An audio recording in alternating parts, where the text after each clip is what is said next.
That is why we have personal supplications in in churches. That God said we should seek His kingdom first does not mean that He does not want us to ask Him for what we need. He just wants us to learn how to give to others, so that we will not just be self-centered. He wants us to feel for other people's needs with what he has blessed us with. So he just wants us to have that mentality of what giving, mentality of what seeing to the needs of others, so that you are out there helping others. Does not mean that you should abandon yourself, and that does not mean that asking God for what you need is a sin.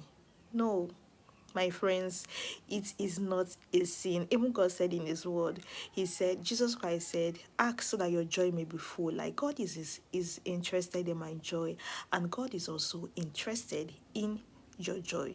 So how should we ask God for what we need? Like how?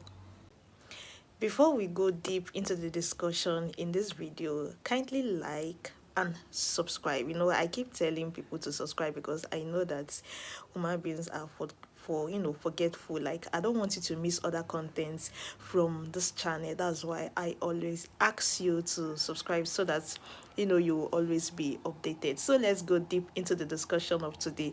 So we like the last question was, how can we ask God for our needs? Like, whenever we are approaching God, we approach God daily.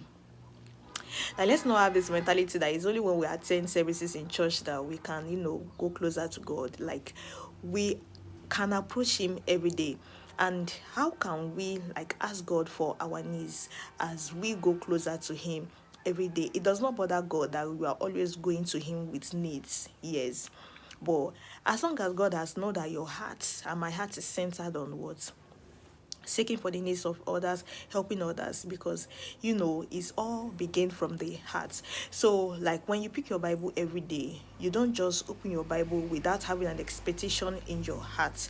You have to approach God with expectation. Approach God like have a need in your heart. When you open His Bible, when you worship, when you praise, approach Him with expectation. When you attend services, approach God with expectation. Approach Him with a need, so that your joy may be full, and so that my joy may be full. Jesus said Himself, like, Jesus wants us to know that God is interested in our joy. He is interested, and He always wants us to be open-hearted with Him. Come with needs, yes, but make sure your heart is